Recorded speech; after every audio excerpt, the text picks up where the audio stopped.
by politicians. And the wording of the petition is: local people are being priced out of their own communities. This is destroying our culture and our language. Simply building more houses is not enough. We call for a fundamental rethink on policy to prioritise the social, cultural and economic needs of people of Wales in line with Cymraeg 2050 and the Welsh being the Future Generations Act. Give people a say on solving our housing crisis, implement the 8 demands of Housing Justice Charter and set up a citizens' assembly to drive change. COVID has shown the need for decisive Welsh government action to deal with a major crisis. Urgent action is needed now to address our housing crisis before local cultures and language are lost and out of control housing market destroys urban and rural Welsh communities. I won't go on further there, skip a bit. The Charter demands a citizens' assembly to drive change. For 1, declare the housing emergency in Wales. 2, to create a bill to address housing inequality. 3, to protect our communities, rural and urban. 4, to protect Welsh language and culture. 5, to reform social housing provision. And 6, urgently address the pressing issues of second home ownership. And 7, reform planning laws to respond to local housing needs. And 8, create a citizens' assembly on housing. So, who would like to comment on this story? Obviously, the Welsh being possibly the more openly left-wing in their consistencies. But who would like to comment on this? And Angela, do you want to go first off? Maybe on the call already. Mark?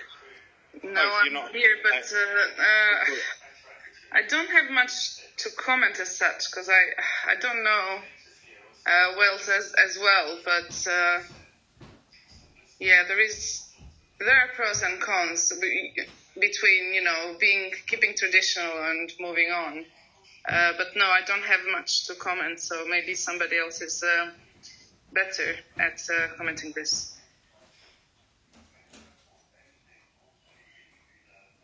Also, just to add that there's a secondary story to this, Mark, before you come in, and that is that I'll put it again on the there. So, bravo for second home owners. Senior politician speaks up for the sector. A leading politician in Wales has spoken out in favour of second home owners who are under increasingly scrutiny in the country and elsewhere in the UK. The Welsh Conservative spokesperson for housing and the member for the Welsh Parliamentary of, I'm not going to pronounce the Aberconwy, Janet Finch-Saunders, will meet with representatives of Arla Property Mark and the National Landlords Association.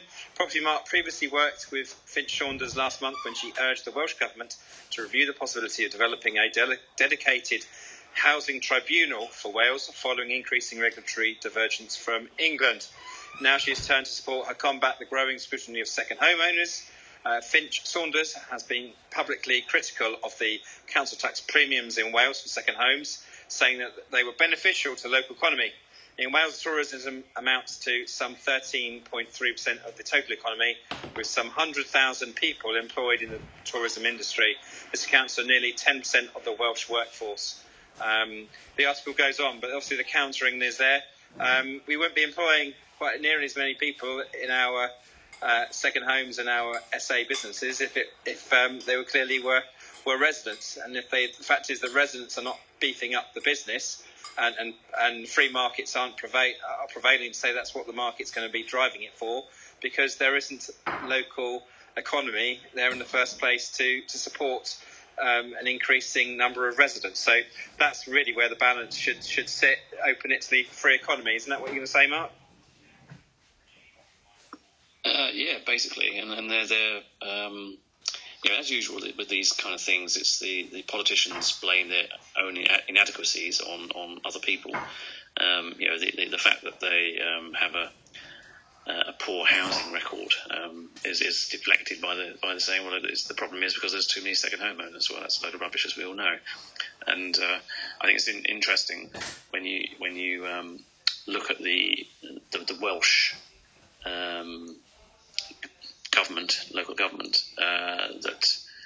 play Quimro. I don't think of the majority party there. I don't think they're quite a long way off. I think the majority is actually a Labour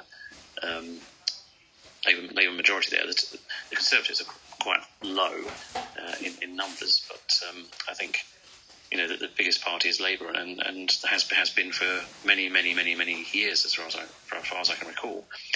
And therefore, you've got to ask the question: well, if the problem with the housing is to do with second home ownership, which I don't believe it is, I think it's political. Why haven't they done something about it over the past 20, 30, 40, 50 years, or whatever they've been in power?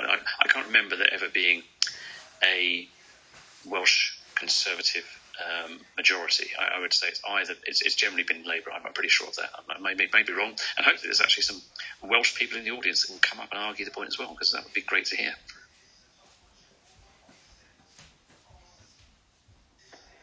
No Welsh. Imran, Gabriella, do you want to comment on these?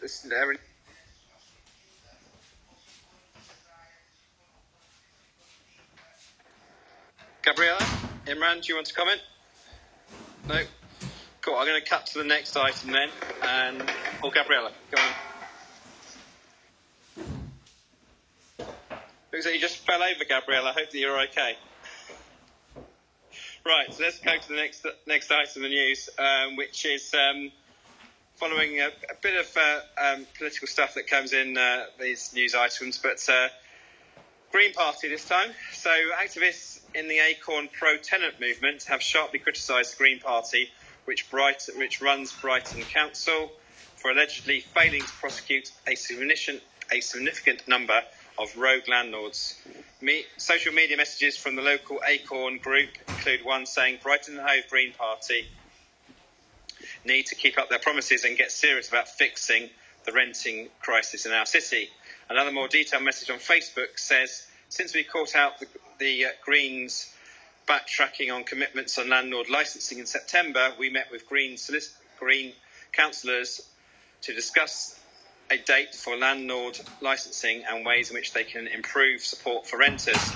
However, after several meetings with the Green Housing Chair, Councillor David Gibson, negotiations break down as he failed to live up to his commitments to give a live target for landlord licensing and backtracked on commitments to improve support for renters in Brighton. Now, Acorn says it's working with individual councillors from the Green and Labour groups. The individual councillors will be supporting a motion in the next Housing Committee meeting to commit a target date for landlord licensing and improve private sector enforcement by taking a zero-tolerance approach to prosecuting landlords and setting up a public database of rogue landlords, says Acorn. If passed, it's a big step for improving renters' rights in Brighton, it claims. So they're also talking, this Acorn group, for banning second homes. So interesting enough, the Green policy, which is in itself quite left-wing, as has always been on housing rights, are actually being attacked themselves for not being committed enough to their cause. So anyone else want an additional contribution on this? My own view is that this is licensing is slightly concerned to happen in each city, individual times. I think it's it's just going to be a bit of a hodgepodge. I think I prefer to have a government system like Rent Smart Wales, where this is a little bit more robust between one place and another, because I think where we're likely to get caught out is that you're going to have landlords that own different properties in different areas, and it's going to be it makes it more challenging. We have a national road network with different signs up. It would just make it appropriate to have something similar for being a landlord. Be my view. Anyone else want to comment? Yeah, I think the rogue landlord situation is there, and until things are tightened up, and I agree with you, unless there's come some kind of, I don't know, whether it's central licensing or something put in place, it's always going to be there. It's a fact of life that wherever there is potentially a lot of profit to be made, there's always going to be illegal activity as well. And whatever industry that might be in, it just always happens. So I think the fact that property can be a lucrative industry means it does attract, unfortunately, those that can get away with quite a lot. And when you look at the fine system, I think take HMOs for example, where we know that if a landlord breaches the conditions, they have several opportunities to correct. But if they breach, they face a fine. I think it might have changed, but I thought it was around about 20,000, 30,000, which quite frankly is nowhere near enough. It's not enough to deter. Certainly, if it's a landlord that's got lots and lots of properties, the odd landlord, yes, but I don't think the small minority, sorry, not the small minority, the large majority of people that own less than of landlords that own less than 5 properties. I don't think they're the ones where the problem is. It's those that have got more than that, and the larger your portfolio becomes, unless you're systemised and are able to manage it properly, can become an issue for some people. But as I said, we had an HMO up in Manchester where we were issued a notice by the council. And this was not our fault. This was actually caused by one of the tenants. They damaged the fire alarm system, which of course is quite an important part on a 4-storey property. So we were issued a notice, but as long as we complied with it within a certain period of time, no action would be taken. And I think that generally is the case. And so I think when you hear about these rogue landlords, you've got to ask the question, why haven't they done something? I mean, it doesn't really cost that much to rectify an HMO that may be inadequate. Of course, if they're overcrowding, that's a totally different issue as well. And there are, again, landlords that are doing that. Why? Because there's a lot of money in it. It's particularly, unfortunately, for a lot of the new immigrants that come into the country illegally. They're there subject to this, and that's something that needs to be dealt with as well. A number of different political issues there. Let's go into it. So I think the fine system needs to be increased. It needs to be better regulation. I'm one naturally against regulation, but I think when we're in an industry which is always in the public eye, and we as landlords, investors, whatever you want to call ourselves, we're always the bad guys in the press, always. So there needs to be something done about it. And I don't know who's going to do it. Whether the political will is there, whether it's a priority for any political party to do something about. But it clearly needs to have something done.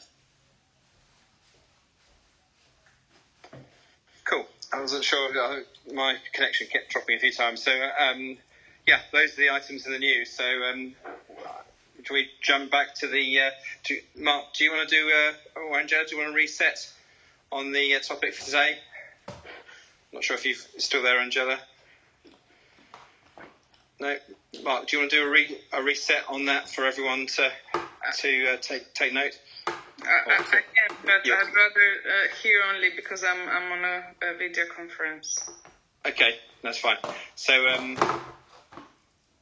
I'll do. Mark, you were in earlier. Do you want to do a reset on what your views were for what comes first? Yeah, sure. I joined a little bit late as well, but so this is the UK Property Secrets Room, and today's topic we're talking about taking action or having a clear strategy, which comes first. And my view was that you need to have a plan. I'm not saying necessarily you need to have a 100% clear strategy, but you need to have a plan first before taking action. But I also did add to that there are a number of people that are happy to take action first, and that's a higher risk opportunity, if I can put it that way, because if you're taking action without a clear strategy, then you do leave yourself open to much more risk, and much more risk generally means that potentially you could lose money as well. And some people have done that and they've been very, very fortunate. They made money, as they freely admit. They just went in, did something, and it turned out okay. But there's also a lot of people do lose money doing that as well, and people don't realise this, that a lot of people get into property and think, I'm getting a property because it's going to make money, isn't it? Well, no, it doesn't always make money. And there are plenty of examples of people that have lost money in property. So for me, it's always deciding what you want to do and then going and do it. Yeah, I think the contrary to that is I think mentioned earlier that sometimes you just jump through the action. You can jump through the actions when you've got an indication that every step that you're making is likely to be a positive one. I'm not a big believer that you've got to have some big master plan and go from there. I don't think it's necessarily possible or plausible or even competent for people to understand there's a potential master plan, because obviously certainly what I've found is in developing a capital, it's I'm quite social, so where I've had connections, they've led to opportunities, and opportunities have then been followed through that. So it's difficult to make a plan based on who I know or I may meet tomorrow that may make a very much change to my strategy going forward. So it's not to say that I work on a totally reactionary basis, but it certainly work around people's changes and what that will create. So it's not always possible to have a crystal ball in knowing who happens to be who you meet up with. So that would be my thoughts on that. So they come hand in hand, a bit like the chicken and the egg. Anyone want to comment on this? We're probably going to be looking to wrap up the room. Monday is a time when everyone wants to crack on with the week, and so it makes sense to cover just within the hour today. Mark, what would you say would be the biggest failures that people take on the taking action? Not obviously the taking action itself, but where they believe they're taking action, but it doesn't quite turn out to be that way. Where would you see people's failures in that?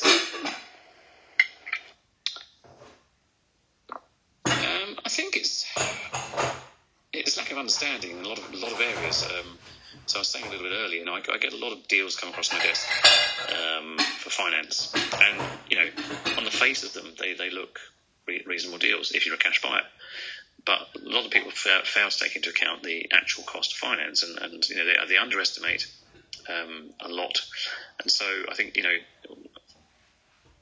when someone's starting out, it's not understanding necessarily the actual all of the costs that could be involved with whether it's a refurb, whether it's a new development of some description, the actual costs involved with that project. And I think that's where experience comes in, having a clear strategy beforehand, maybe working with somebody, maybe having a coach, mentor, whichever, to help guide you, definitely helps. And I think I've seen it many, many times that people go into projects, or they put together a joint venture proposal, and there's got gaping holes in it because they're not really understood. And I think that's where having that strategy first and learning it is really paramount importance.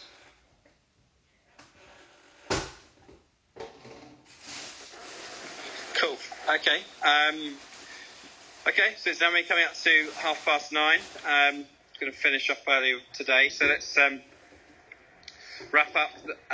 Anyone else got anything planning this week that they'd like to sort of put as promotion? It's also worth highlighting this is a club. We're not we are held together, but like most clubs, by volunteers. Multi-unit blocks, which is obviously local flats, apartments, where commercial to residential can come in. Or let's also look at large HMOs, co-living spaces, concentrated houses on the street. What are the pros and cons of having that? So people can actually know when you're actually going around looking for properties, you know definitely what to look out for. Just before we go on, like I said earlier, I clicked on the plus button to just invite others to the room. If you could do the same, I'll very much appreciate it. But then also to let you know, this is not a one-way traffic discussion. Please click on your another hand raising button and join us on stage. If you have anything to share about this topic, or you also have questions to ask, please feel free to join us. It's a room for everyone, really, and we would obviously like to have a good conversation. Conversions, and that's not the only route you can obviously get into multi-unit strategies. You can easily buy a large house and convert to HMO units or self-contained units. Some people would buy like old care homes, hotels. So all of these properties are quite suitable to being converted to multi-unit strategies. But then also there is the aspect of actually looking at a new build that is being built to that purpose. So it's built solely for its what's it called now? I've forgotten the word. I can't remember the word now. But is a word where it's self-purpose. Okay, I'm going to get a little wobble. But you can actually target lands, a plot of land which can be suitable for purposes like this, so multi-unit strategy. And we'll get into the pros to start with, and I'll sort of mention a few. And if you guys, click on the if you flash your mics, guys, if you want to come in terms of any pros. But I think the major pros, especially looking at it from management perspective, is the fact that you have all your units in one area, and it makes management a lot easier. Although that is a pro, I know I put on my Instagram profile, I think about a week ago, on how it can be quite daunting in terms of managing blocks, and how some of the tenants then become almost like babies, and you have to babysit them on the bins, where to put the bins, where to put the, and things that you would normally take care of themselves in a house. When it comes to a shared facility, then it tends to be a bit more handling.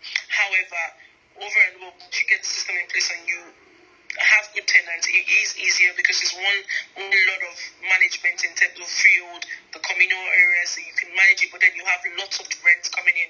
So, for example, one of our blocks where we have 12 apartments in there, they're all let to single. I'm trying to think. I think they're all let to single lets, or family lets. I'm trying to think if we have any HMO or service accommodation in this particular block. I don't think so. I think they're all family lets.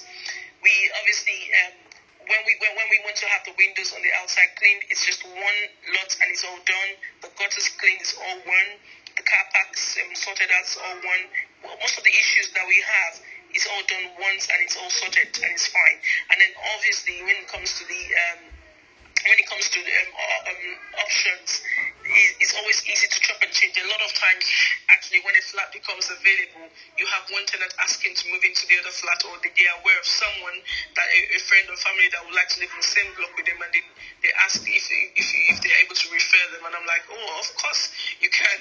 Absolutely makes our job easy. So in terms of things like that, it makes it easy in the pros, in the fact that you have everything, the management is easier, and we have a staff, for example, that goes there, they're able to sort out that one issue, as against if we had those 12 units in different scattered around the country. It's going to be a case of making those trips and doing all of those things that I've mentioned to each and every property. So in regards to that, that's definitely a pro. Although, like I mentioned, it could be quite daunting if you have the wrong set of tenants, because they almost are literally fighting at each other, everyone claiming that they shouldn't be doing this, or I claimed it last time and then someone else has done it. It becomes difficult because you're trying to babysit adults, and trust me, it's not easy when you need to do that. So that is a pro. Anyone else flash a mic in terms of HMOs, co-living spaces? If you have houses on one street, what would you say are the obvious benefits of having such? Anyone coming in?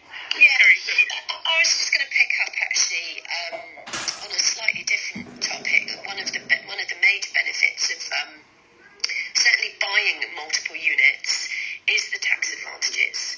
So not about creating per se, although there are benefits for creating as well, because you pay a commercial stamp duty rather than a residential one. But if you're buying a multi-unit block, let's say that has 10 flats in it, if you were to go and buy 10 flats aside, you'd be paying stamp duty on all of those, unless you were buying them together, of course, because then they could be linked and you'd get multiple dwelling relief. But that's sort of one of the major sort of in your pocket benefits that I think is worth mentioning straight out the bat.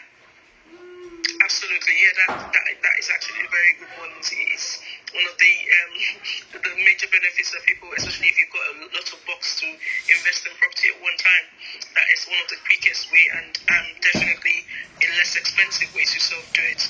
Thanks for pointing out, Kerry. Avi, do you want to close, Louis? I was going to say, Twain, in terms of benefits, you're almost getting a bulk buy discount, because you're buying multiple units. If you keep an eye on the valuations, you're usually getting at a discounted rate because you're buying a whole block. But also, if it's a commercial to residential, then you're in a completely different price band, different pricing category to that which you would be in residential. So I know that's sort of going off a little bit on a tangent. tangent, but there's the bulk discount I would offer up as a plus point, and particularly if you're doing commercial to residential, you're starting off with a different square footage or square meterage price than if you're buying into residential. Yeah, absolutely. You're spot on. Definitely, one of the reasons why we do commercial to residential is the fact that there's a difference in the price per square foot in commercial space, and then obviously converting into residential, there's the uplift there. So you're already able to obviously make a profit straight away on your way in, as well as developing it into multiple units and being able to make money on your way out as well.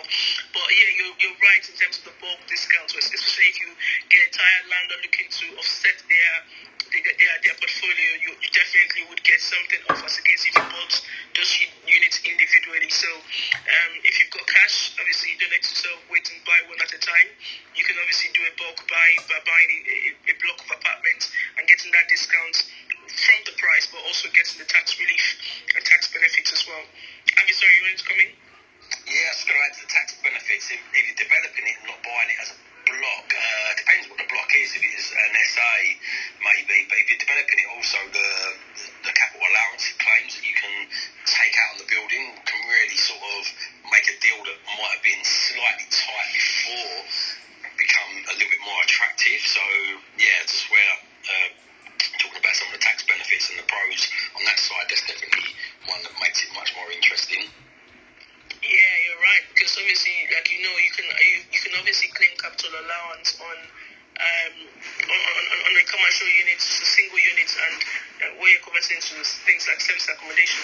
However, it's even much more profitable when you're looking at a block of flats, because things like the communal spaces and the rest of that actually aligns itself a lot to the tax benefits and the capital allowances. And every time we sort of do a survey, we get the capital allowance survey coming to any of our blocks. It amazes me, and as to the amount of money that you can actually reclaim. And it just reminds me of the fact that this is the reason why indeed you say the rich get richer, because there is a lot of they're not loopholes, there's a lot of taxable benefits that a lot of us are not aware of when we start our journey, and then you just go ahead, then it makes you understand why people actually go for such big blocks as against them as just starting off small with small units. So yeah, lots of taxable benefits in terms of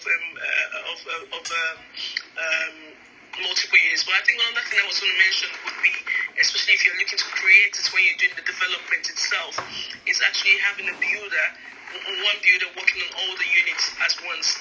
So you're not looking for 12 lots of builders, 12 lots of tradesmen and the rest of that. You can have that one unit do it by. But then also when it comes to your materials, we also get discount for bulk buying.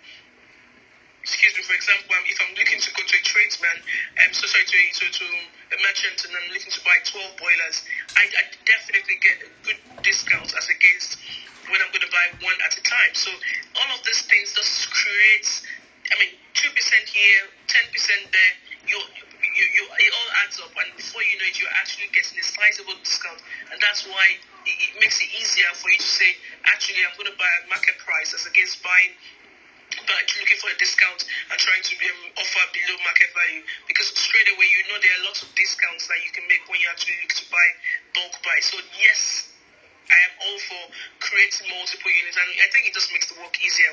And I think one of the reasons why we decided to do that is obviously if you're looking to actually go into property full time to get a massive portfolio, whilst we started from that, and I still love my single buys anytime. It is quite slow to actually buy to increase your portfolio size to a massive size. That's what your plan is, and if you've got the cash. So obviously the one way to actually make your money start working from you from day one is being able to create multiple units.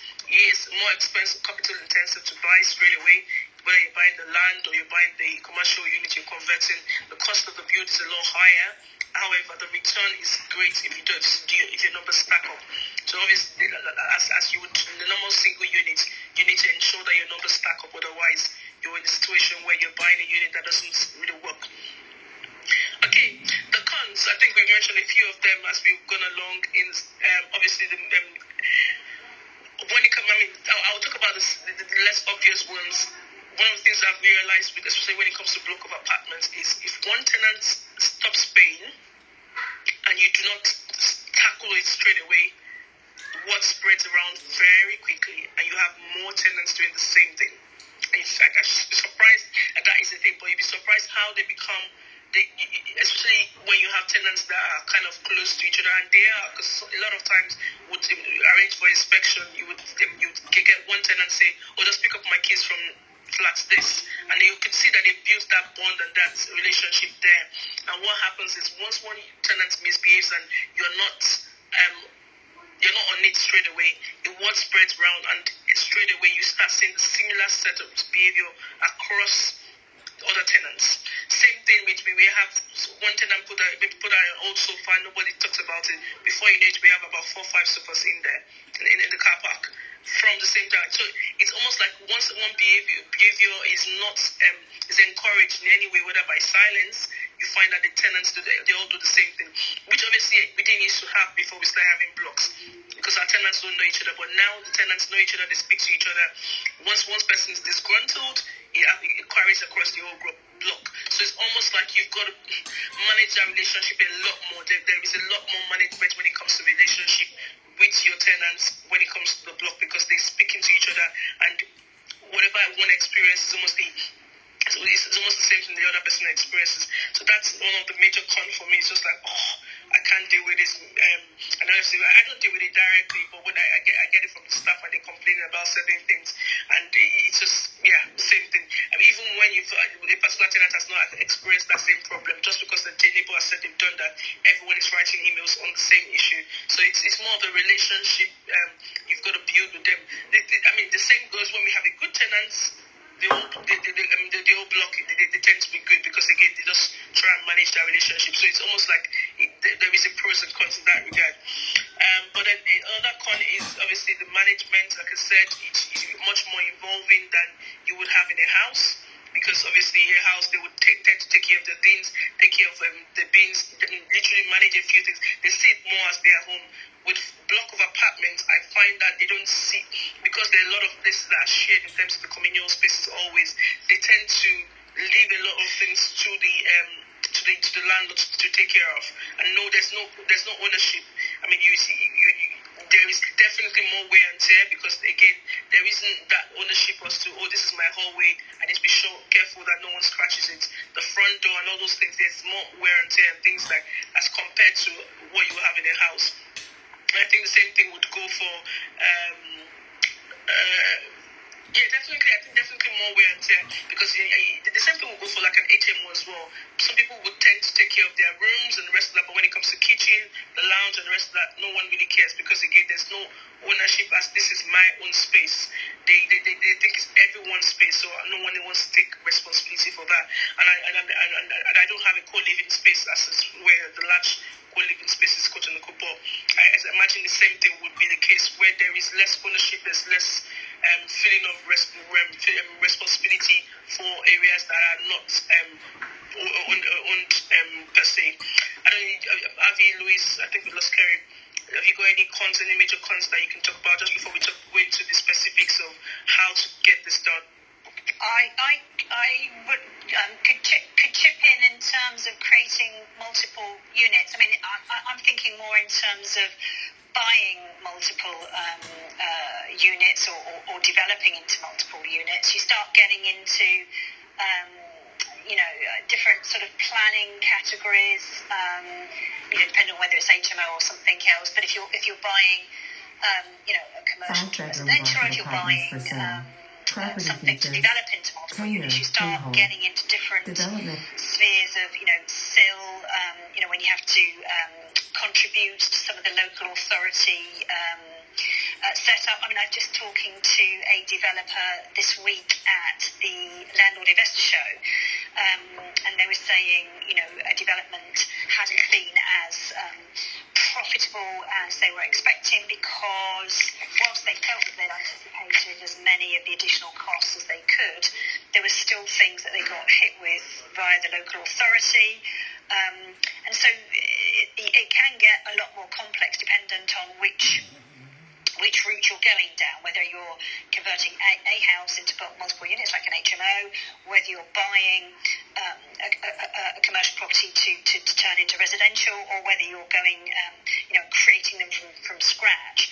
There are a certain number of units where, you start stepping over into the realm of being hit with lots of additional costs and contributions to the local authority coffers through CIL from the community levy.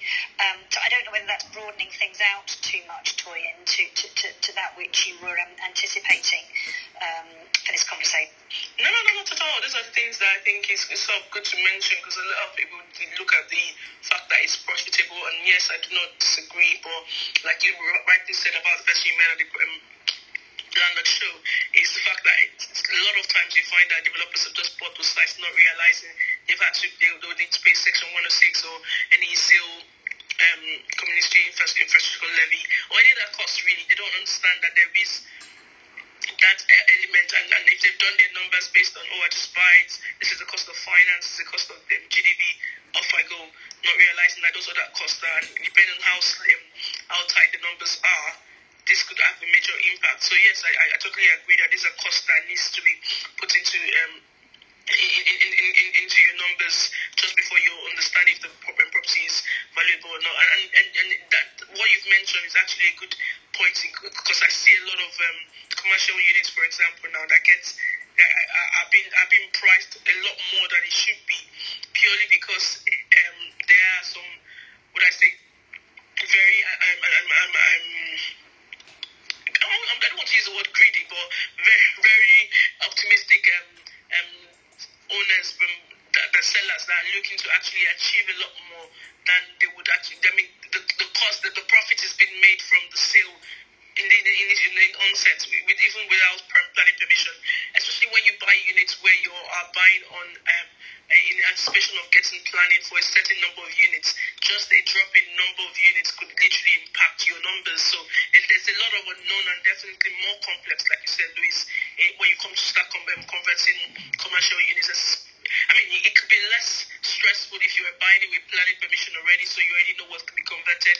Having said that, if you're doing that, most likely the cost of that has been, you're going to be buying it for a lot more, because the unknown is there's no more unknown in that fact. You know definitely what you're creating in that space. So I think there's a lot to be considered, and it's definitely more complex than single lets.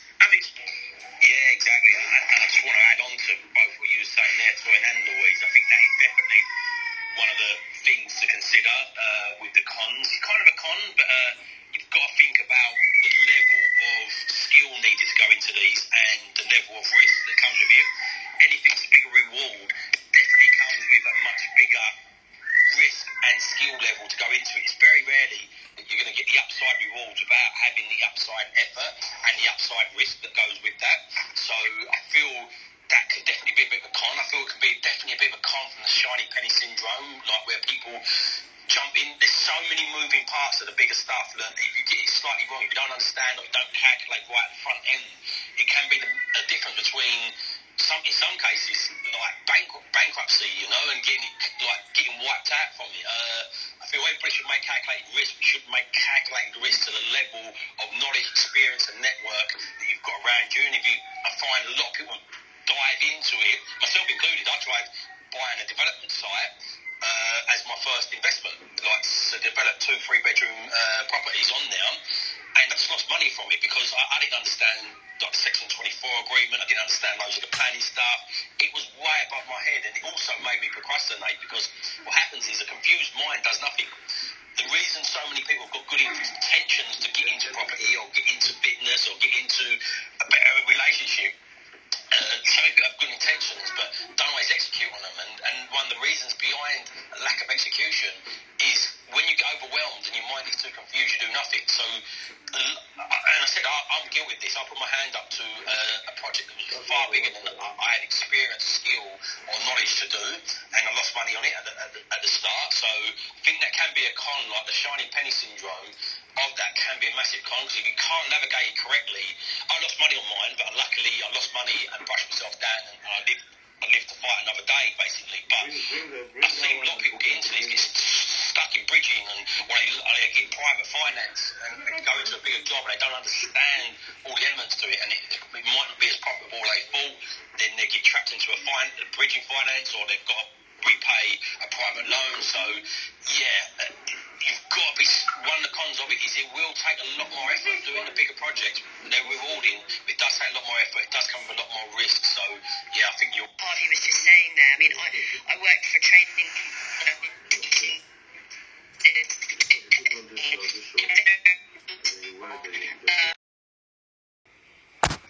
was going to reinforce what you were saying and agree with you. I see this all the time. It's quite a bugbear of mine. But people say, look, he done it, I've done it, so can you. But everybody's got different skills, and I just wanted to add to what you were saying there as well. Some people got transferable skills. Some people might be a builder already, or as you said, a quantity surveyor already, or got a background in finance or worked in businesses before. So you've got to look where your base level is and judge it from that. Like if you Einstein said, if you take a fish and judge it on its ability to climb a tree, it'd go around its whole life thinking it's an idiot. We've all got different strengths, so it's really about the individual. 100% agree. It can be done, and people do it, and it's massively dependent on who they've got around them. But some people might have a brother who's already done developments like that, might have a fantastic mentor, might as said be a builder or something like that already. So definitely look where you are in your journey, be humble with that, and just build up your skill level and confidence, because a lot of people just give up on things because it gets overwhelming and their confidence just goes like it gets too confusing, they don't do nothing with it. So build up your confidence on micro stuff, get easier with that. But again, everybody's got transferable skills. If you've managed a refurb before because you're a project manager working on a building site, it's very different to somebody who's never spoke to a builder before, never known how to manage a project through, never known what to expect on prices. So I think that was really good stuff you're saying there, Twain. Just wanted to add. Thank you so much. Just gonna bring Smiley up on stage. Hopefully you don't have any. There's nothing in your profile. Hopefully it's because usually it's good to have the profile in there. Someone just raise their hand and they don't have any profile. I brought you up on stage, but let me know. I think great points that you sort of re-emphasized there, Javi. I think I don't want us to put too many cuts, because it's definitely a very profitable strategy, and it's just understanding where you are, your journey, and when it's time to sort of step it up a notch. But so let's assume that you've done that. What are the things to look out for? What sort of properties should you be looking out for if you're looking to create multiple streams? Multiple units in the block, or looking to create multiple units in the house. So you're looking like HMOs, and one of the ones that I've been quite keen on getting on is actually care homes and guest houses as well. Those are sort of units that you actually, and there are quite a few of them, especially coming out of COVID, on the market at the moment, which they lend themselves easy to being converted into multiple units. Either studio apartments or you've got one bedroom units, or even 2 bedroom units, and the biggest amount. We have actually a 4-bedroom apartment in one of our blocks. That's the biggest amount, and we did that on purpose, because obviously we were limited at the number of flats that we could actually get in the block, and we had that big space, so we made it 4 units. But in terms of, once you found a property that is suitable for this conversion, what are the things then to look out for? I think I'll talk more about the commercial to residential union blocks, but it's a similar system when it comes to HMOs or smaller units. But I think the first things you're looking at is something that we definitely have fallen foul of several times in terms of forgetting when to do it, is actually creating the addresses and doing the utilities. That gets left to the end, because almost there's no initial financial reward for doing that. However, that could really slow things up for you, because for example, one of the blocks that we did this year, actually, we had a 5 months wait time with was the electric, actually, because we had to get a new 3-phase unit into the block, and it, depending on where your property is, if you're going across like high roads and then you need to get permission from the council, it takes a very long time. And then, again, this is something I never knew was a thing prior to now, because I just thought, oh yeah, we need electricity, we just get the roads dug up. But there is a process that the council goes through, especially when it's major roads. And this particular road was actually off a school. There was a school on that road, so it made it more difficult for the council to actually close up that road. So for them to close up that road, there's a lot more that goes into it. So your utilities are definitely something you want to sort out from day one. Electric, gas, your water, because again, there needs to be individual supply for your developments to be financially worthwhile at the end and achieve the high units. Ideally, you want to actually make sure that all of the apartments can stand on their own. So, I mean, some blocks you can actually have shared water supply, and then you include that as part of the ground rent and the water supply, so you don't actually pay for it individually. However, it's not seen very kindly with lenders when you're looking at evaluation. So most of our blocks, what we do is we mostly get the individual property values, purely because all of the blocks are self-contained. They have their individual supplies, water, electric, gas, and because you have such, most lenders would allow the surveyors price the property for its individual value, so you don't usually get like the multi-unit discount, because all the blocks can easily be sold independently.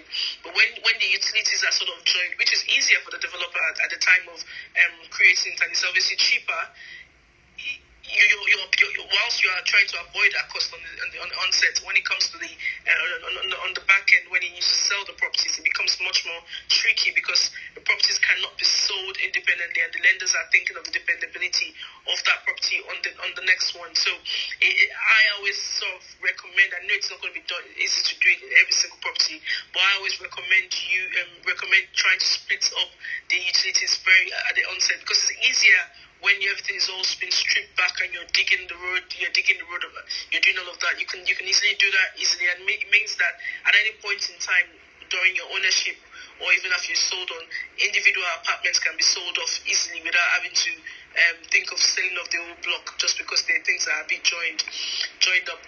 But not to say, I'm saying that I have seen several blocks where you have like the ITSOS, the ground pump and the rest of it, they're all joined, and it is easier because you obviously pay one supply, and then you can obviously split the costs amongst the number of units there. So a lot of people do it that way, but it's just, I think it's an individual preference, and for me, I think financially it stacks up better when you have the individual units as well.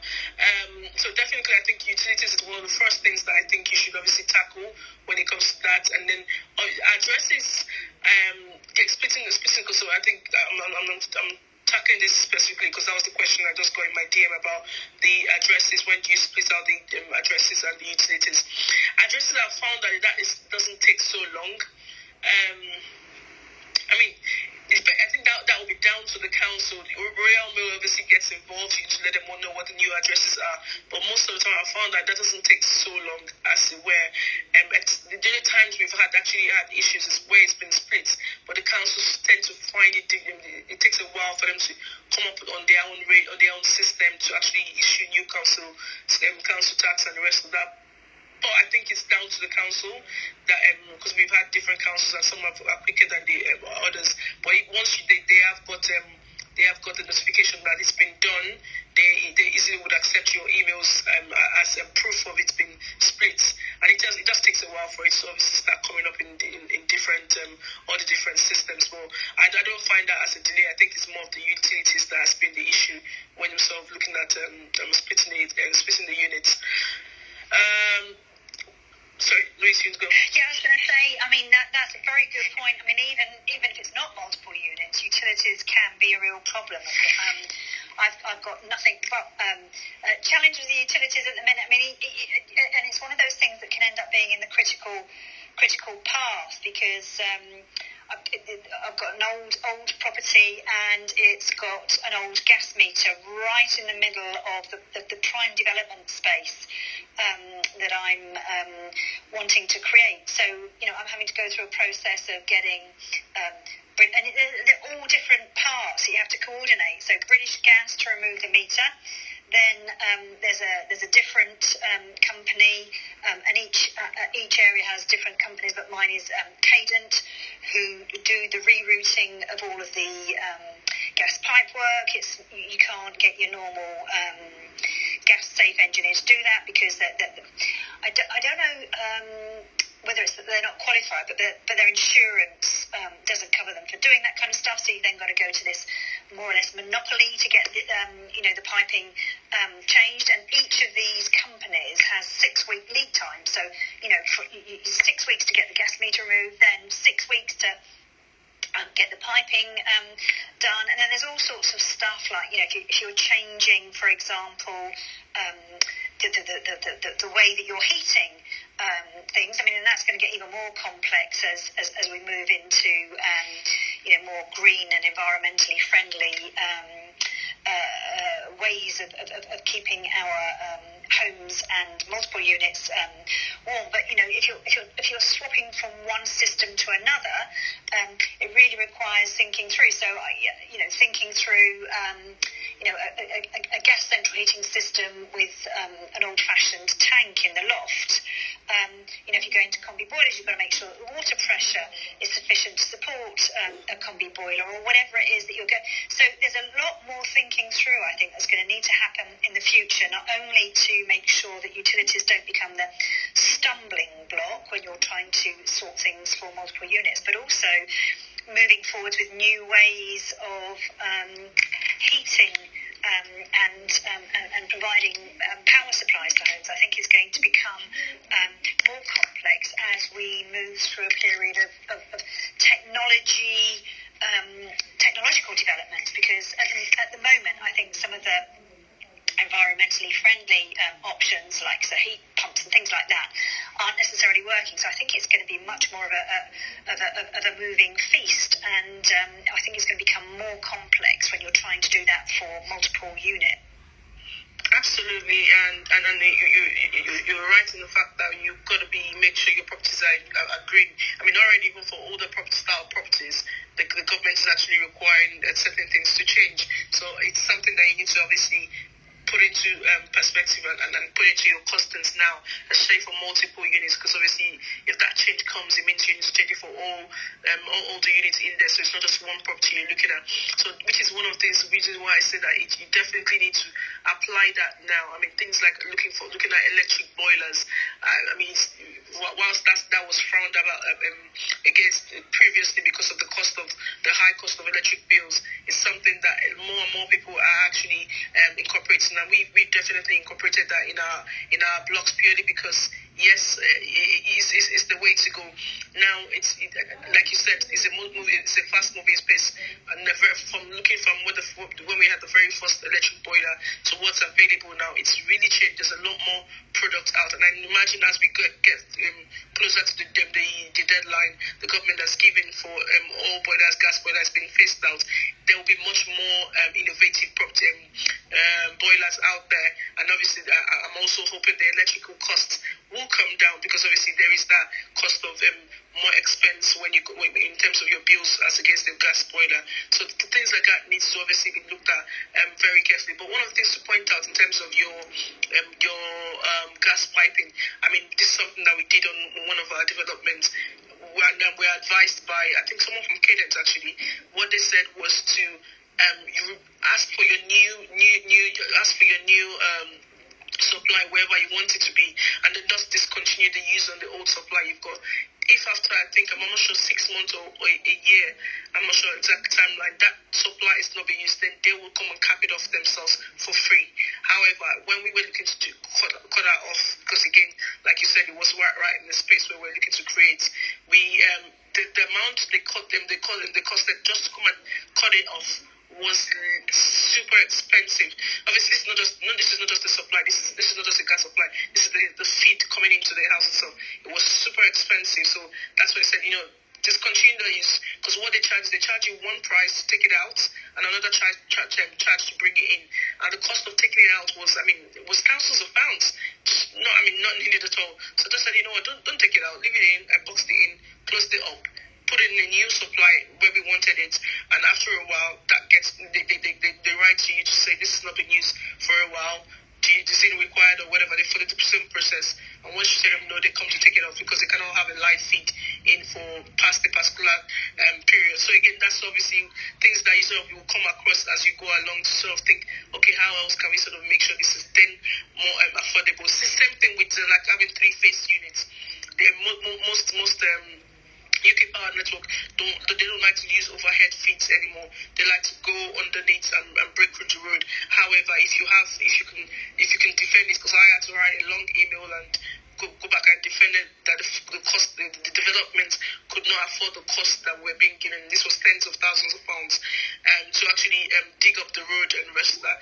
They agreed to upgrade the overhead line. I know I'm going into too much detail, but it's just obviously when you come across that problem, you know that there are options when you get a huge cost coming in from any of the supplies. You can actually go back and defend and ask questions as to why you've been charged that, and obviously they can then review and look for another route of how to actually get that supply in for you. Just sort of point that out. Sorry, Kerry, anyone's coming. Welcome, Navi. I'll come to you. Yeah, I was just going to add a little tip as well, because we've just recently needed to move a meter. And actually they didn't charge us particularly much for it, but where the tip that I want to share comes in is that they originally gave us a 10-week lead time, which was just ridiculous. So Andy worked his magic and basically said that we had a tenant moving in and gave a very sort of nearby date, and so they got their act together and did it within a fortnight. The other great thing is when they actually attended the premises, they realised that the whole system needed upgrading anyway, so we actually got compensation for our gas being cut off when it was cut off anyway and the property was empty. So they then upgraded the whole system, so we ended up with money back on that. So, but the tip I wanted to give was that, you know, sometimes if they know that there's a tenant that's going to be without power, they have to prioritise that job. So that could be useful for you, Louise. Yeah, that's useful to know. Thanks, Kerry. Great, thanks for that tip, Kerry. Navi, welcome on stage. Sorry, did I pronounce your property? Is it Navi? Navi, yes. No, it is Navi. Thanks, Kerry. Excellent room. Just right for what I'm looking for at the minute. And you were talking about utilities and rest changes and things, and I wondered if I could ask for some advice from the panel here, please. So I in the past, I have had commercial residential units, but they've already had the utilities split up, so I've never really gone down that route of doing it myself. But on this occasion, I bought a site, which is a commercial unit, and we've applied for 3 apartments, and it's in the process of planning currently. And what you guys are talking about is spot on with the utilities and the addresses, new addresses, and the gas meter, what Louise was saying. I'm exactly in that situation now. So what I want, if possible, is advice from yourselves. What's the order? So the gas meter is in the wrong place, which needs to be moved. The utilities do need to be split up. I agree, and it needs to be done. The addresses need to be applied for. Any guidance on what's the right order to approach this, please? Thank you. So I'll just chip in on with my two pennies worth, and I'm sure Kerry, Twain, and Harvey have got things to say as well, Navi. But I am removing the meter straight away because my property is vacant and I consider it uninhabitable. I think probably the local authority charging council tax would disagree. I'm just arguing that one on trying to get a reduced rate because it's uninhabitable, but they've got different technical ways of describing that. I think it's to do with the toilets being connected up and whether there's a working sink as well. But I'm removing the meter first as a priority because British Gas can't charge you a standing charge. So I'm not using any gas because I haven't got the heating on, but they can still charge a standing charge unless the meter's removed. So I'm getting the meter removed. So there's going to be no heat going to the property, so there's a risk with that because I'll be going over winter without heating in the property. making regular visits and turning the mains water off when I'm leaving the property. But so there's a risk of, pipes, burst pipes because they get cold and all the rest of it. But I've kind of weighed that up with, and I'm fully insured, but I'm weighing that up against the costs of gas and electricity, and I just know that I need water and electricity are going to be the basics that I need, and I don't particularly, in the current climate with gas, the price that it is as well as electricity, I don't really want to be paying double the utility bills unless I absolutely need to. So I'm doing it that way round, but I understood that I could still get Cadent to come along and do the reciting of the meter, that could be done independent, but I've just gone with removing the meter first. But I can, at the same time be booking Cadent to come and do all the pipe work. But I've got a couple of months yet before Christmas where I can schedule that in, because you have to pay up front for Cadent to come and do things. So I'm just waiting on the sort of the next step in planning before I finish all of that. But so the gas meter I'm getting removed because of the standing charge. I'm doing that first. I don't know if that helps. It absolutely does, Louise. I'm exactly in the same situation as you. In the property, in my eyes, it cannot be used in its current state. It's only got gas on the commercial units anyway. The upstairs, it's got one apartment which is over 2 floors, and we've applied for 3 one-bedroom apartments, but they don't have gas anyway. And I can see exactly where you're coming from regarding the standing charges and the benefit in getting the gas meter removed in this phase now. It ticks all the boxes for me. I appreciate that. And I can hear what you're saying about after you had your planning come in, you would have the reciting of the meter come in at that point.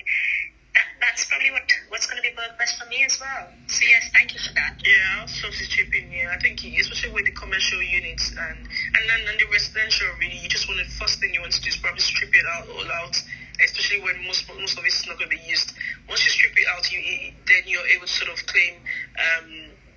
You'll be able to claim empty rates. You don't pay business rates on them, especially because I know previously. Last year, I'm trying to think of it. Last year, we're getting a lot of. We had the relief due to COVID, but everything is kicking back to normal now. So you're able to actually, if you go for the, if you strip it all out, it means that you're not going to pay it. And then just make sure you take pictures, because like Louise was saying, in terms of council tax, as long as you have a supply coming in, it doesn't. Even if you don't have a kitchen or the bathroom is totally run down, it cannot be habitable. What they refer to unhabitable is actually not actually having supply. So the supply needs to be cut off to actually say it's unhabitable. That's why they will ask for pictures. So make sure you strip it all out, because all of those things need to go anyway. Whilst you're waiting for planning, you strip it all out, and the next stage will then be able to understand it. I think get a gas engineer or an electrician in to understand exactly what the supplies you have. Especially where you are going to have 3 one-bedroom apartments, most likely you can't do that off a single-phased unit. So if your current supply is a single-phased unit, which is likely if it's all been joined together previously, then you obviously want to go to like a 3-phase unit, which is what has a longer lead timeline. And once you identify that that's happening, you need to get like a quotation from UK Power Network and as to what the cost would be. Obviously, they would ask the questions as to what you want to achieve and what you have currently, and they'll give you a quotation or ask you to go to one of their preferred suppliers. And in most cases, we just go directly with them. But once you get that done, you obviously, like Louis say, you would need to pay for it upfront, but you should still get a long time lead in terms of having the works finally completed, and which could coincide. Depends on how sure you are about your planning permission. It's something you can get done now, or you can actually wait for your planning permission. But the next steps are that, I guess, you've started starting out your building control drawings and the rest of that. Because a lot of those things will determine what's going where and determine where exactly you're looking at doing. Addresses, like I mentioned earlier, can come in later. But your water supply is another thing that also has a long time lead. So you obviously need to be because I don't know if you were in the room earlier, I was talking about splitting all your utilities, and if that's what you want to do, if you're going to split the supply that comes into each of the apartments, you obviously need to ensure that the water is split out. It comes in with one supply into your boundaries, and then they will split it into the individual apartments. So you want to obviously have that done. And again, for if it's an old property, it usually would have come in like an old copper, which they don't use, so that pipe will need to be upgraded. So it depends on where it's coming from. It will need to be upgraded from the main supply and into your premises, and obviously then split from there into the individual apartments. Again, all of those work gets done by whoever is supplying the water in your area, and so it's not something you can easily get your plumber to sort out. And I think, Louise, you were saying something earlier about having a qualified gas engineer. They're not allowed to touch it because it's not their property. Whoever is UK Power Network or the Kedan Gas or water supply company, your individual tradesman cannot touch it. So they need to have their own recommended, their own suppliers. Sometimes they could give you permission, but obviously it all depends. And I think it's the same thing that applies to like when you're doing like extensions or building a new dwelling. You obviously need to understand what are the pipes that go underneath where you're going for, because again you could get like a build over agreement or the rest of that. But it all depends on what they would allow you to do. So you need to apply, find out what's there pretty much, and then go to the next stage of what you are looking to achieve and what you need, then what needs to change and what doesn't, what you need to sort of touch. Because sometimes, and we've had this previously, where we were actually digging, we actually broke into one of the Southern Water, I can't remember, one of the drainage companies. We broke into their pipe and we had a leakage. Now, on a good day, we're not supposed to touch their pipe, but because it was quite urgent, we just called them and notified them of exactly what's happened, and straight away they were going to send someone in, but they allowed us they allowed us to touch the pipe and repair it straight away, because otherwise we would have had a major flooding. So they will allow you certain times depending on what's happened and what the situation is, but it's rare. They like to do things themselves, because that way they can actually find out what's there. One of the things that also occurred to me actually when I'm talking about new builds and extensions, do not rely on the pipe on the maps you get from during your searches, because we've done that in the past. I mean, a lot of those pipes are quite outdated and they don't actually read all the pipes that go underneath your building. So you've got to be very careful when you're doing your stripping out and excavations, because a lot of those maps are out. I don't know how they're not capturing. Sometimes you will get a map that says that there's a pipe walk that's about 3 meters away, but actually that is literally running underneath your building. So it's something you need to be mindful of, and any builder would aware. Lots of times before you actually get to like a major pipe, you get like shingles, so you know there's something to be beware. I think I'm going off on a tangent there, but that does occur to me just as you were saying in terms of Navi, what you're asking, what's the next steps. So I think utilities is what you want to start doing. I think the other thing that I'd say in terms of timelines are things like windows, doors, steel work. You start understanding what are the things, which one of those things you require, because again they currently have longer time lead coming out of COVID, so you want to start looking at what of those things are required for your development, and then start off getting an idea of the costings and what you want to use and industrial. I mean, whilst you cannot place an order because of you're not got your planning permission, you can start getting an idea of what exactly is going to be required. Abby, do you want to come in? Or Kerry, I don't know if you meant. Can anyone hear me? Yes, Toyin. Very, very useful points indeed. Thank you very much for that. I appreciate exactly what the things you said there are what's been on my mind, and you've kind of confirmed it and added some other dimensions to it. That's very useful. Thank you. I think you hit it on the head there when you said about not knowing about planning, and that kind of puts planners in the work, because I have been looking into codes for windows and doors and steelwork, etc., and stuff like that. But it's because of the planning not sure as to which way they're going to go with it. We're not in a position to take any firm actions or put any orders in place. But yes, and what you said about the gas meter, I think that's probably the key thing I need to do at this stage. Remove the gas meter and the stripping, and I take on board what you said about taking lots of photographs as evidence. And keep doing the gas and the electrical, looking into that with the engineers and as to what's feasible and starting to get plans and drawings drawn around that, bearing in mind that planning could go one way or the other. Certainly we'd probably get 2 apartments definitely, but hopefully 3. So I'm guessing that's probably the background work I need to carry on doing at this stage and then build on that. But I guess I'm still not clear with the utilities. At this stage, bearing in mind that we don't know how planning is going to go, is there anything I should be doing with the utilities or just touching base and getting a sense of what's what with these things? So you say you currently have 2 units in the block? No, it's a very big 4-bedroom apartment over 2 floors. And so we've split it and applied for planning to have 3 apartments, 1-bedroom apartments over the 2 floors. Okay, and so the commercial unit is being converted to residential as well?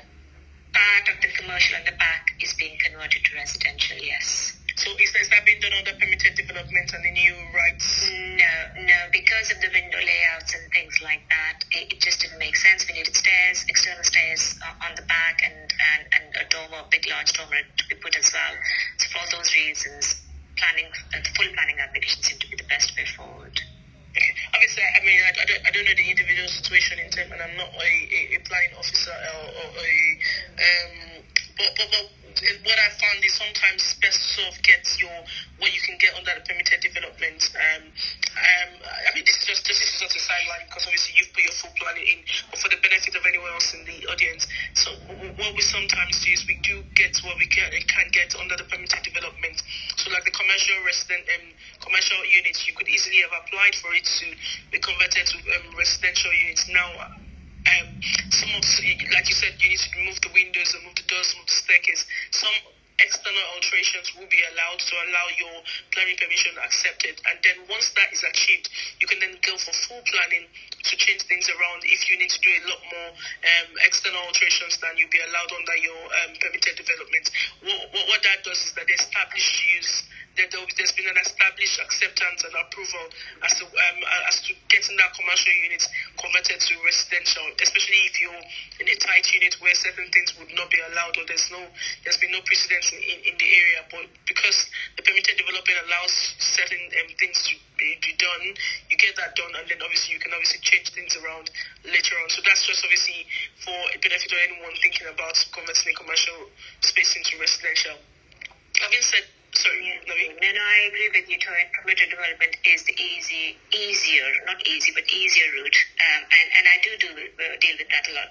But with the current Class MA rules that have come in and the external changes and issues with that, it's a little bit more complicated now. So if there are windows to be punched in and things that need to be changed around externally, then on certain occasions, like on this one, the PD with the Class MA just didn't make sense, and hence it would have been a longer route. Okay. I totally get that. No. You're totally right. It's not going to be every development it would apply to. I just wanted to give that benefit out to anyone that was out there thinking about it. Then I think the next question you asked, now I've lost my train of thought. Sorry, what was your question? Can I just chip in with one question, Toyin, and then sorry, over to you, Navi. Just when you were talking about stripping out pipework that you don't need and taking care because some of the plans aren't up to date or as accurate as they could be about the positioning of pipework. If you've identified pipework that you really don't need, what would you advise just to rip it all out or just leave it in case there's a risk of ripping out the wrong pipe? Is it better just to sort of leave and put your new pipework alongside, or just rip the original out? So sorry, Navi, I'll come back to you. I always think best ripping them all out and starting all over again, especially if you're doing a full redevelopment. We've opened walls and we found different pipes, and it's just all over the place. It's a mess. You don't even know, because when you put the other one alongside, if there's ever needs to be opened to make a repair, it's now a bit confusing as to which is live and which is not. So best things is always capping the supply from wherever is coming into the property, so the water, electric, gas. Once you cap it off there, you know that everything else inside is disconnected, and then you can sort of start all over again, because lots of times, especially when you have open commercial units, you find that there have been lots of pipes, there's been alterations upon alterations upon alterations, and then now you open it, it's a kind of one, we don't even know what what wire goes where, what pipe goes where. It's just a little bit confusing, and you can imagine how more confusing it will be in 2-3 years time when someone else has taken over the property and has no idea of what's been done. So it's easy. I always say easy to almost go back to the bare bricks, cap it all off from the supply outside, and then you can rip out all the pipes and put in your fresh ones. It's a lot easier and cleaner for the tradesmen working on it as well, because they know they are responsible for the pipes that are going in, and you also know that if there's any issue, you know exactly where to go, you know what's been done, as against when you're using some old pipes and some new pipes. It just makes it a lot messier when you do it that way. Cool. Navi, sorry, I didn't get your question there. Sorry, Mister. No, that's fine. Toyin, it was basically the utilities. Just wanted to touch. What would your advice be? Should I be, bearing in mind that the planning is obviously still a bit up in the air at the minute, should I look at the utilities at this stage? Or? Yes, I will. I'll definitely look at the utilities at this stage, because you're sort of confident you'll get 2 supplies anyway. The third supply is going to be a good benefit, and the truth is sometimes even if you do not get the planning permission for the third unit at this stage, you could possibly get it at some stage. So it might be worth actually even getting those 3 supplies in anyway, once you get it done. Hopefully, because of the timelines you have with the supply, you can easily, even if you pay for 3 units and you need to downgrade it to 2 units, you get a refund from UK Power Network, because the work has been booked but it's not been done, and within the timeline they've given you, most likely your planning permission will be back, so you'll be able to know for sure exactly how long it takes. And even the quotation phase sometimes could take a long time.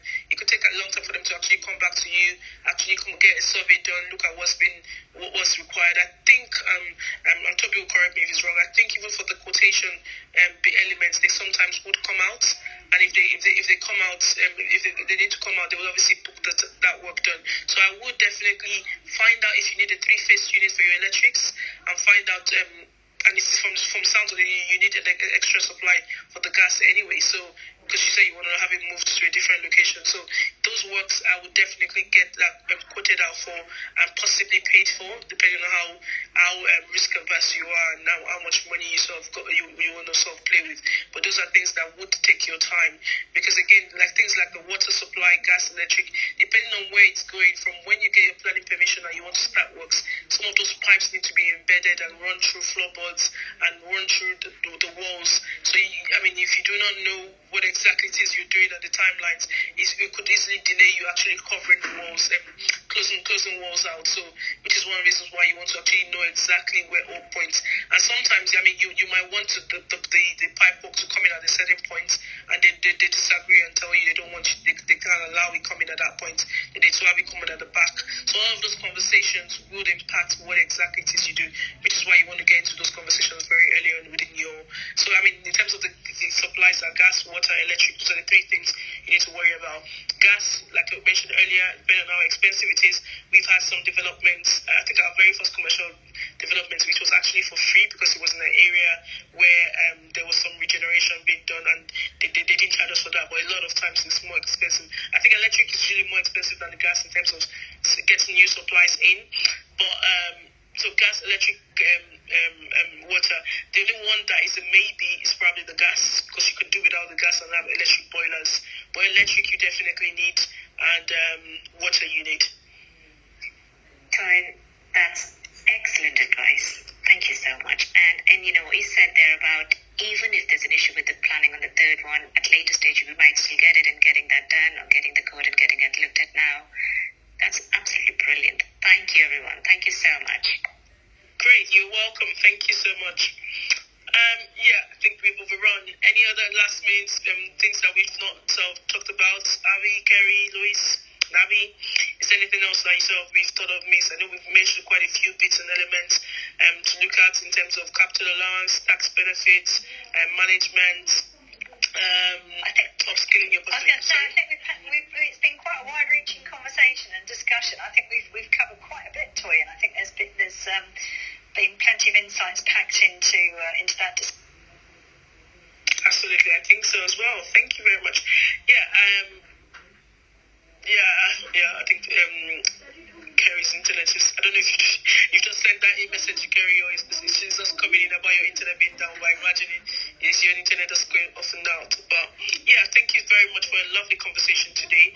As usual, it's always good having these conversations, and sometimes I always think that I'm not on the technical team, so Toby deals more with that, but it's amazing when I get asked some of these questions and I just realize I've picked in some information from the conversations he's probably had. I do more of the strategic stuff, and yeah, it's always good conversation to have in terms of what we do with building. So it's not all of the fancy or lovely. We do have some very technical things, and I'm not hands-on in any way, but some of those things you get to learn as you go along. Otherwise, like I said, you get the wool pulled over your face and you don't have absolutely no idea what is being done. And like I always say, it's our investment. And whilst you're not technical, you're not a structural engineer, you're not a plumber or the rest of that, you also still need to be aware of exactly what's going on. So, because it's your business. No one's going to take care of your business as much as you would. So you've got to be try and be knowledgeable about some of those things. And like I said, if I can learn it, anyone else can. And I'm not. And to be honest, I'm not actively learning all of these things. You just listen on the conversations, listen on the issues, and then you just sort of build your knowledge over time. And some things you pick up easily. Some things just like I can't be bothered with it, which obviously gets in the problem. Being in joint ventures to help. So yeah, thank you so much, everyone. Really, really had a lovely conversation. Any last minute comments just before we close the room? Kerry, Louise? I'm going to risk a goodbye. Can you hear me? Yes. Oh my goodness, what a trauma. So I've missed most of today. I've heard the occasional bit. You've done a grand job, ladies. So apologies, and hopefully I'll have better internet next week. So take care, everyone. Take care. Thank you very much. As usual, we're here every Friday at 11:30. Please join us next week Friday, where we'll be discussing another lovely property topic. And click on our faces, join us our Instagram profiles. We all have different programs that you can sort of learn from, or you can have a free conversation with us. If you don't ask, you don't get. So please make sure if your property is something you're looking to get into or to scale up your portfolio, reach out and see if there's any way we can all help you. Also, to sort of mention, I should have mentioned this earlier actually, I have a female retreat going on in December. So if you want to get more information, send me a DM. It's a business weekend retreat. I think we've just got limited spaces, and I think it'll be a wonderful one. Sorry to the guys in the room, not intended. It's not. it's just that's just the idea we've got at this point in time. So looking forward to that, and looking forward to seeing you all again next week, Friday. Thank you very much, and have a lovely weekend. Thank you. Thank you. Bye-bye. Bye.